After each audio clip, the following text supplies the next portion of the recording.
أعوذ بالله من الشيطان الرجيم بسم الله الرحمن الرحيم وإذ قلنا للملائكة اسجدوا لآدم فسجدوا إلا إبليس أبى واستكبر وكان من الكافرين وقلنا يا آدم اسكن أنت وزوجك الجنة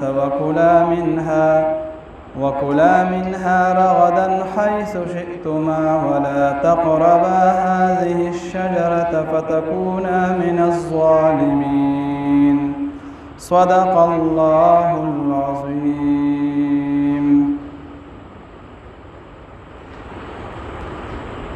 مخکې آیتونو کې الله تعالی تفصیلی جواب او اجمالی جواب ذکر کو فرشتو ته چې کله الله تعالی د مشورې په تور فرشتو ته وی چې زه په ځمکه کې یو نوی مخلوق پیدا کوم، فرشتو ته وی چې الله تعالی دغه صفات پسوي هغه به د څه کیفیت والوي. نو الله تعالی ورته فرمایل چې پاغه کې به خیر موجود وي او شر به پکې موجود وي. که خیر په غالب شو نو د خیر کارونه وکړي او که شر په غالب شو نو شر کارونه وکړي، خو دواړه مادي به پکې موجود وي. نو فرشتو ورته وی چې الله تعالی بیا خو نوی مخلوق سره پیدا کړي، بس مونږ یو ستا حمد او پاکي دا به بیانو. که نوی مخلوق ته پیدا کړه هغه به په ځمکه کې فساد کوي، هغه خونریزي کوي، نو سره پیدا کړي. نو الله تعالی ورته په جواب کې یعنی دوه جوابونه ورکړل. یو اجمالی جواب چې انی اعلم ما لا تعلمون، زه پوهیږم د انسان د پیدایش په د حکمتونو په دغه باندې چې د په پیدایش کې څومره خیر دی. او بل تفصیلی جواب ورکو، تفصیلی جواب دا ورکو چې الله تعالی د فرشتو نوم امتحان واغستو، د آدم علیه السلام نوم د څو بعضې اشیاو نمونه چې کوم دنو د هغې حکمتونه د هغې تاثیرات هغې د فرشتو او د آدم علیه السلام وړاندې بیان کړل. فرشتو نه تپوس وکړه چې دا نمونه ماته ریپیټ کوي، دا ماته واوروي، هغه یې نشو کولی، دا صلاحیت هغې کې نه و. آدم علیه السلام ته چې وي نه آدم علیه السلام ورته د هغه ټولو څیزونو نمونه سره د هغې د حکمتونو د تاثیراتو هغه بیان کړل. نو فرشتو د خپل عجز اقرار خو وکړو چې واقعي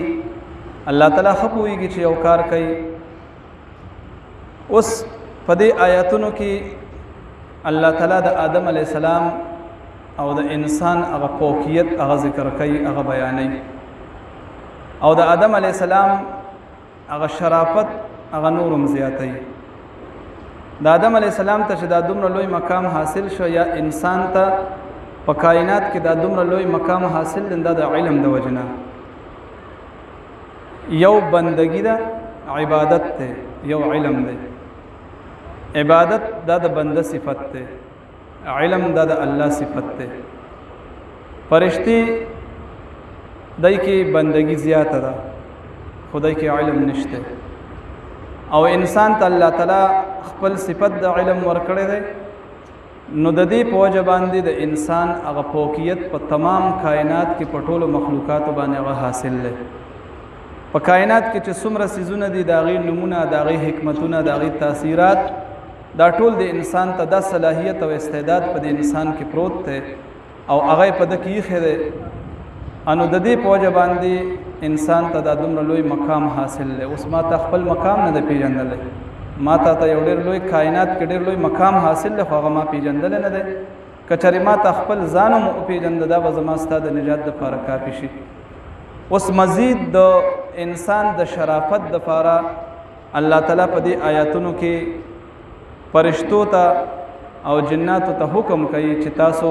حضرت آدم علیه السلام ته سجده وکړئ، چې د ده هغه پوکیت نورم چې کوم هغه زیات شي، شرافت نورم زیات شي. لکه مثال په دنیا کې چیف آف آرمی سټاف مقرر شي، انو هغې دپاره بیا چې څومره آرمی دستی دي هغې راځي، باقاعده هغه خپل پریډ کوي، سلوټ کوي او هغې ته سلامي کوي. مکمل چې کمدنو دا یو نظام جوړ شي او پته ولګي چې او زمونږ چې کوم افسر یو مشر مقرر شي هغه دا زمونږ مشر دی افسر دی د هغه ته سلامي وشي د هغه استقبال وشي دقسې د آدم علیه السلام الله تعالی چې کومنو استقبال کول غواړي سلامي کول غواړي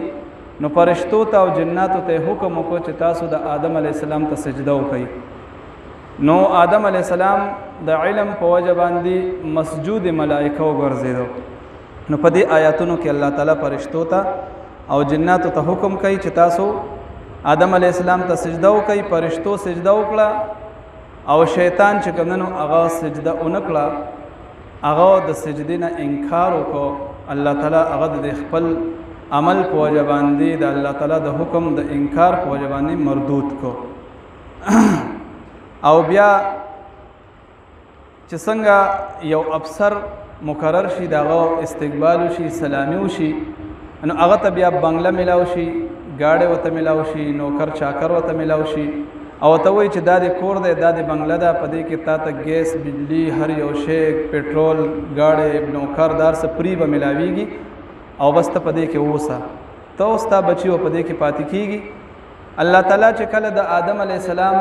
دا استقبال وکړو شرافت وتورکو مقام ورکو او فرشتو ته اوخول نو بیا دا غي نه رستو ته وای چې دا جنت ته په دې جنت کې چې کومنه ته خپل ژوند تیرو ته او ستا بیبي هوا دا د تاسو سره ژوند تیری او په دې کې خپره خای سره چې خوراک کا کوئی خپل ژوند آزاد تیروي تاسو د وایس منایخ نه خو یو بونډري وته کې خدا چې دا خاصه قسمونه چې کومن دینه بته د دې خواله بنځي یوونه وته خو له چار یو هونه وا یوونه میوه وا چې بای دی اونې خواله بنځي د دې میوه بنخوري د دینه علاوه په جنت کې چې تا ته څه اړغواړي انو بس تا غي استعمالو خپ پر اخای سره خوراک کا کو او ژوند تیرو نو د دې تذکرہ الله تعالی په دې آیاتونو کې هغه بیانوي د آدم علی السلام مزید شرافت او عزت او آدم علی السلام ته چې کومنو د جنت هغه اجازت هغه ملاويږي نو فرمایي وَإِذْ قُلْنَا دې کې اذکر مقدر دی نو معنی به داسې شي وَإِذْ قُلْنَا یعنی واذکر یا محمد صلی الله علیه و آله وسلم یاد کا اے محمد صلی الله علیه و آله وسلم هغه وخت چې کوم وخت مونږ فرشتو ته د سجدي حکم وکړ چې آدم علیه السلام ته سجده وکړي مطلب بد دی آیات داسې شي وَإِذْ قُلْنَا کله چې وی مونږه للملائکه فرشتو ته اسجدو سجده وکړئ تاسو لآدم آدم علیه السلام ته فسجدو نو سجده وکړه فرشتو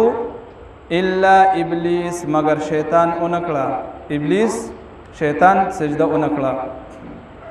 اوس دې دای کې پدې کې مفسرین مختلف توجیهات کوي چې آیا غیر الله ته سجده جایز ده او کنه ده نو یو توجیه خو پکې دا کوي چې او دا برای راست آدم علی السلام ته سجده شوی و او دا تعظیمی سجده و تعبدی سجده نه و د عبادت په نیت باندې نه بلکې د تعظیم په نیت باندې و او تعظیمی سجده دا په نورو دینونو کې جایز و لکه یوسف علی السلام ته خپل مور پلار او ورونو چې کومه سجده وکړه یعنی تعظیم وکړه نو تعظیمی سجده دا په نورو دینونو کې جایز و او په شریعت محمدی کې تعظیمی سجده دا ناروا ده زمونږ په دین کې تعظیم لاس ملاول شو معانقه شو آیا ډیر چې خامخا یو نیک بزرگ سړی نه کداغه سړی لاس خپل کی خیر ده خپې نه صرف لاس بعض خلک دوره جوش کې راشي چې په خپو باندې پریوزي او بزرگ ته نه خپو باندې نه پریوزي الله سم چې سړی خپلای نه بالکل بعض خلک لاس مخبل کین بیا په وته دا تندې او مګي سجده په وته دا تندې ولوم وړي نه لاس چې خپلای نو تندې ور سره مګا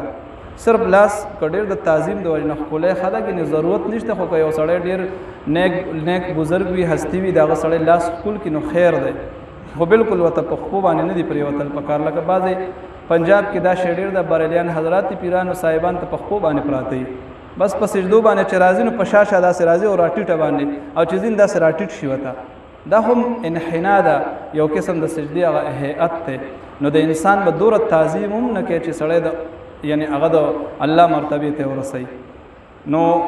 بعضې وایي چې دا سجده دا آدم علیه السلام ته خو دا تعظیمي سجده وه او بعضې پکې دا توجیه کوي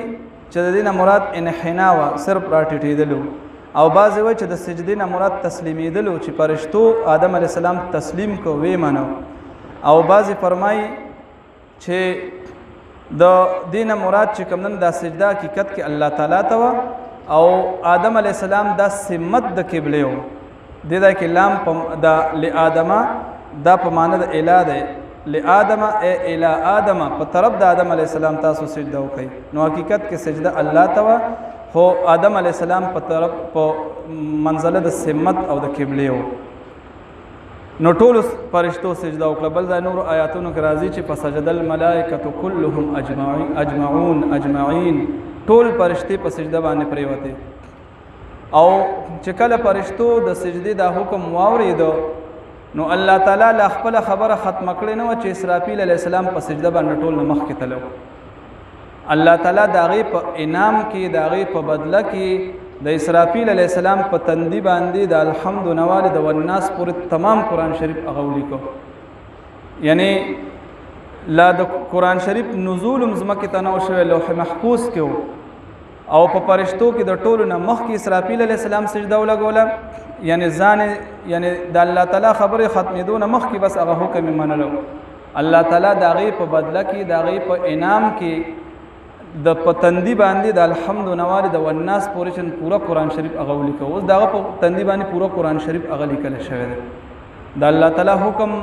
په منلو کې چې څومره یو سړی کوشش کوي تادی کوي دومره الله تعالی هغه ته نقد انعام ورکوي اوس ټول میدان کې فرشتې په سجده دي او شیطان دې پکې دقسې کوتک نه ولاړې نو چې سجده ونه کړه الله تعالی راوغوښته چې راشه تا ولې سجده ونه کړه آدم علیه السلام ته انو نور ځایونو کې بار سوره اعراف کې او دغه رنګې سوره سواد کې او 14مه سپاره کې د دې هغه تفصیل را روان دی الله تعالی ورته چې ما منعک ان تسجد لما خلقت بیدی تا څه څیز منع کړې ان تسجد دا چې ته سجده وکړې لما خلقت بیدی هغه چاته چې ما په خپل لاس جوړ کړی دی اوس د انسان شرافت په دې کې څومره معلومیږي د انسان نسبت الله تعالی خپل ځان ته کوي چې کوم انسان ما په خپل لاس جوړ کړی دی ما په خپله پیدا کړی دی تا هغه ته سجده ونه کړه انو شیطان ورته په جواب کې څه وایي انا خیر من زه خو د ده نه بهتر یم الله ورته وایي څنګه بهتر یې انو جواب وله ورکوي دلیل ورته وایي خلقتنی من نار و خلقته من طین زه د اور نه پیدا کړی یم د خټې نه پیدا کړی د خارې نه پیدا کړی دی په اور کې خو رفعت وي بلندي وي او خار خو د خپل نه پیمال کیږي نو زه د دنه افضل یم تو افضل او اعلی چې ادنا ته په سجده باندې غورځي اوس دی خو د الله حکم ته نه ګوري او هغه خپل دلیل هغه خپل قیاس چې کوم هغه جنگي وی ښه د دې د وجې دی ونه کړه وی فخرج انک رجیم اوزه زما د دربار نه اوزه ته رټلی شوی ته مردود نو شیطان الله تعالی مردود که بیا هغه تفصیلات په هغه ځای کې راځي ځکه هغه آیاتونه هغه ځای کې دي چونکې دې ځای کې اجمالي طور بس الله تعالی دا ویلي چې فرشتو سجده وکړه شیطان ونه کړه او شیطان ولې ونه کړه د هغې وجوهات بیان کړي چې د انکار وکړو انکار د دې وجې نه وکړه چې د کې عجب راغی لوی راله تکبر راغی تکبر چې کله انسان کې راشي نو دا د عبادت او د بندګۍ په منځ کې یو لوی رکاوټ او آړ چې کوم هغه جوړېږي نور تفصیلات په هلته انشاءالله و فسجد الملائکتو نو سجده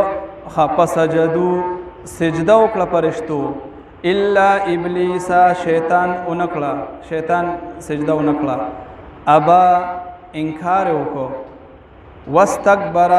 ځان لوی وګڼو ځان غټ وګڼو چې زه لوی یم زه غټ یم زه افضل یم زما مقام مرتبه اوچته ده زه به چې کوم سجده کوم آدم علیه السلام ته نو اوس شیطان سجده ونه کړه د غرور د تکبر د وجه نه او وجه الله تعالی سوی وکانه من الکافرین او دی و د کافرانو نه کانه د ماضي دپاره راځي الله تعالی وی دی و د کافرانو نه دی د مخکې نه چې د نو کافرو کله چې په ځمکه باندې د جناتو حکومتو او جنات په ځمکه باندې پاتې کېدل نو چې کله دی فساد په ځمکه کې جوړ کړو خونریزي دا شروع کړه نو الله تعالی چې کوم نو دی وشړل جزیرو ته ځنګلونو ته غرونو ته په جزیرو کې ځنګلونو غرونو کې اکثر دا جنات پاتې کیږي د ځمکې نه وشړل نو دا ابلیس چې کوم نو د ځان ډیر نیک کو او د فرشتو په شفاعت سره د ځان چې کوم نو ورسو فرشتو ته دا غي په ټولګي کې او ډیر زیات عبادت په کو د ډیر زیات معرفت حاصلو د الله تعالی دومره معرفت حاصل کړو چې کله الله تعالی مردود کو او الله تعالی انتهایی په قهر کې شو نو بیام دې په دې باندې پوه کزه دې وخت د الله تعالی مخې لازم سوال ته کوم نو قبلې ان مهلت ته وخت د قیامت پورې او بل چې کوم نو د تمام انبیاء کرامو د علوم جزئیات د تیادو او دومره لوی عابدو چې یو سبق یو لیش زایت نو پاتې شوی چې پاغي بد سجده نه کړي اوس د دومره عبادت چې کو د دومره معرفت حاصل کړی دی دا د صد فاره دا د مشرت د فاره دا وی چې یاره اوس زمون هغه سرداری مشري خو په ځمکه کې ختمه شوه د خو ځان د فرشتو هغه جماعت او ټولګي ته ورسو په څه طریقه باندې اوس هلته کې د ځان خو کو عبادت ډیر زیات کو مشقت او دغه برداشت کوله که چېرې دلته کې سرداری وغیره ملاویږي چې زه هغې ته ذهني طور ځان تیار کړم نو چې کله الله تعالی آدم علیه السلام پیدا کو د خو چې زه د ځمکې خلافت نیابت په ما ته میلاو شي چې آدم علیه السلام پیدا کو او هغه ته د ځمکې خلافت او نیابت حواله کو انو د هغې نه مخکې چې کوم نن فرشتو ته ووایي چې دته سجده وکړئ جناتو ته یې ووایي نو دی په دغه وخت کې ضد او حسد واغسته چې د دې مشرای دپاره خو ما دومره په زرګونو کاله محنت وکړو عبادتونه مشقتونه هر څه مې وکړل او اوس دی راځي او دا مشرت دته حواله کېږي نو د حسد په بنیاد باندې مفسرین فرمایي چې د سجده ونه کړه دا حسد دومره ناکاره شی دی چې کله دا انسان کې راشي نو دی بیا حق او باطل ته نه ګوري بس د په دماغ او په عقل باندې پرده راشي تاسو ګورئ د معاشره کې نن سبا چې کوم نن لکه که د حکومت په سطح دی که لاندې سطح دی که باندې سطح دی د ضد او د حسد په بنیاد باندې به خلک لګیاوي په نصوصو کې به ګوتې وایي حضرات صحابه کرام هغه ناموس هغه چې پرې نه خود د نبی اسلام عصمت او ناموس هغه پرې نه خود د نبی اسلام د عزت صادر چې کوم هغه اوشلو د صد وجنه د ضد او د حسد په بنیاد باندې او د حب مال او د حب جاه په بنیاد باندې دا دومره ناکاره شی دی الله دې موږ تاسو ته وساتي نو شیطان په دغه بنیاد باندې چې کوم دا دومره ځان مخکې رسولو خو چې پته ورته ولګي د ضد او د حسد د وجې نه چې کوم نن دغه ونه کړه سجده ونه کړه او مردود شو اوس الله تعالی په علم کې خدا وا چې د مردود دی او د چې د منافق دی او د نفاق په بنیاد باندې لګیا د کې اخلاص نشته دا خدای الله په علم کې وا ځکه الله وایي چې وکانه من الکافرین د مخکې نه د کافرانو نو کافر څه ته وایي د الله تعالی د حکم نه انکار کول دی ته کافر وایي دکه اوس زمانه انکار کړی نو دا د اوس نه دی دا کافر دی د مخکې نه و خو د دې ظهور چې کوم دا اوس شو اوس دی ظاهر شو چې کله زما حکم ورته متوجه شو چې آدم علیه السلام طرف ته سجده وکړه د ونه کړه نو د کفر اوس ښکاره شو خو الله دې دا کې خپله ویلي چې وکانه من الکافرین دی د مخکې نه د کافرانو په زمره کې داخلو د خو د یو مقصد دپاره دې دا ته رادننه شوی نو د دې د وجې نه دی مردود شو موږ ته پکې سبق میلاو شو یو سبق پکې موږ ته دا میلاو شو چې ضد او حسد چې کوم دا ډېر ناکاره شی دی دا د انسان لپاره د دنیا او د آخرت لپاره تباهي شو لکه څنګه چې شیطان د حسد د وجې نه مردود شو کله چې یو انسان کې حسد راشي دی په خپل حسد باندې ټینګ شي دی حسد ښکاره کړي نو دا انسان د ډېر لوی خیر نه محروم شي بل د الله تعالی حکم چې کله مخې ته راشي نو هغې کې به خپل سوچ فکر عقل به نه جنګې به د الله تعالی حکم دی نو هغې کې به خپل عقل نه جنګې چې او دا څنګه دا که داسې وشو خبئ که دا داسې وشو خبئ په نصوصو کې به ګوتې نه وي لکه څنګه چې زمونږ په هاي سطح باندې د پارلیمنټ په سطح باندې هغوی په نصوصو کې لګیا دي ګوتې وایي دا څومره ظلم دی نو چې کله د الله تعالی حکم راغی شیطان ته د الله تعالی حکم راغی هغه پکې عقل له ترجیح ورکړه چې زه بهتر یم دی کمتر دی ته ما ته د ده لپاره سجدې حکم کې دا خو ما ته مناسب نه ښکاري دا خو ما ته ناجایز ښکاري خا الله تعالی ورته وایي چې ته زما د حکم روان دی خپل عقل له ترجیح ورکې قیاس جنګې نو وایي فخرج انک رجیم مردود کو نو که انسان مردود کیږي ضایع کیږي نو چې کلم دی د الله تعالی په حکم پړوان دی د خپل چوچ را شروع کی د خپل عقل له ترجیح ورکی دا انسان دی به ضایع کیږي دی به مردود کیږي دی د الله تعالی د رحمت نه لري کیږي دا سبب کې موږ تاسو ته ملاو شو ځکه شاعر وای تکبر عزازیل را خوار کرد بزندان لعنت گرفتار کرد تکبر عزازیل د شیطان نوم دی تکبر عزازیل د خوار کو د لعنت په زنجیرونو کې گرفتار کړ تکبر عزازیل را خوار کرد بزندان لعنت گرفتار کرد الله تعالی دې موږ تاسو د تکبر او د لوی نه هغه وساتي ابا انکار وکړو واستكبر او ځان غټو غنو ځان لوی غنو تکبر وکړو غرور وکړو وکان من الکافرین او د کافرانو نه د کافرانو دو ډلې نو ویا وقلنا چې کله بس فیصله وشو شیطان مردود شو آدم علیه السلام ته الله تعالی چې کوم لوی مقام ورکو بیا وته چې د جنت ته داخل شه په دې جنت کې تو ستا بیبي به اوسي خو په پراخای سره په خوشاله سره خپل ژوند تیروي خو بیا هم چې کوم یو بونډري وته خوله چې بای دې بونډرای نه به اپله د بکراس کینا یوونه وته خوله چې د دې اونې خواته بنځي د دې نه علاوه چې سړ غواړي هغه کو وقلنا او وتمنغا یا آدم اے آدم علیہ السلام اسکن انت اوستو وزوجک او بیبستا الجنت په جنت کې تو او ستا بیبی دی په جنت کې اوسي ځکه چې یو ځای کې سړی وي او یوازې وي نه الته ژوند ګران وي خو چې کله سړی سره خپل بچی وي بیبي وي او خپل خلق ورسره وي الته کې هغه ته لږ سہولت وي ژوند ته آسان وي الله تعالی آدم علیه السلام ته بیبي پیدا کړه او هغه ورسره کړه وکلا او تاسو دواړه خورئ منها د دې جنت نه رغدن په پراخای سره رغدن پراخي مفسرین فرمایي چې د رغد هغه پراخای ته وایي چې د هغې په حصول کې مهنت او مشقت نه وي او د هغې د ختمېدو څه فکر او تصور نه وي یعنی او دا خو په دنیا کې کیدی نشي اوس که په دنیا کې یو سړی ډیر مال او دولت جمع کی خو دا مال او دولت چې را جمع کوي نو په دې کې به مشقت برداشت کوي بیا به خامخا دا به یو ورځ ختمیږي نو د هغې فکر هم ورسره وي چې یاره دا مال زما کمیږي دې له څه داسې یو لار اختیار کړم څه کاروبار څه لین دین چې دا مال زما کم نشي بلکې په ترقۍ باندې ورشي او د جنت معامله به داسې وي چې په جنت کې ته یو شی ته حاصلې نو تا ته به په هغې باندې هېڅ قسمه تکلیف مشقت هغه نه راځي بغیر د تکلیف نه د مشقت نه د محنت نه به تا ته جنت هغه دغه نعمتونه هغه حاصلېږي او دغه رنګې د هغې د ختمېدو فکر به هم نه وي نو دې ته رغد وایي الله تعالی وایي وکلا منها او خورئ تاسو دواړه د دې جنت نه رغدن په پراخۍ سره حیث شئتما کوم ځای کې چې خوښوي ستاسو د دواړو ولا تقربا او تاسو مه نږدې کېږئ هذه الشجرة دې خاصې ونې ته یو ونې ورته یاده کړه اوس عبدالله ابن عباس رضی الله تعالی عنه فرمایي چې ابهمو ما ابهمه الله چې کوم شی الله تعالی پټ ساتلی بس تاسو هم پکې ګوتې مو پټې وساتئ یعنی الله تعالی د هغه ونې ذکر په قرآن کې نه دی کړی چې دا کومه ونه ده بیا مفسرینو چې دنو بعضې روایاتو نه دا معلوم کړي دي بعضې مفسرین فرمایي چې دا د انځرو نه وه بعضې فرمایي چې دا د انګورو نه وه بعضې فرمایي چې دا د غنمو نه وه خو دا بالجزم څوک نشي ویلی چې دا یقیني دقه نه بس دا هغوی خپل هغه تتبع خپل سوچ کړی دی د روایاتو کې تطبیق کړی دی نو بعضو ویلي چې کیدی شي دغه ونه وي خو خاص ونه نه وه چې لکه د هغې تذکره دی دا کې په قرآن کې راغلي وي چې ګینه هم دقه ونه وه خو بس یو ونه یې ورته یاده کړه چې د دې ونې خواته به نه ځي د دې میوه به نه استعمالوي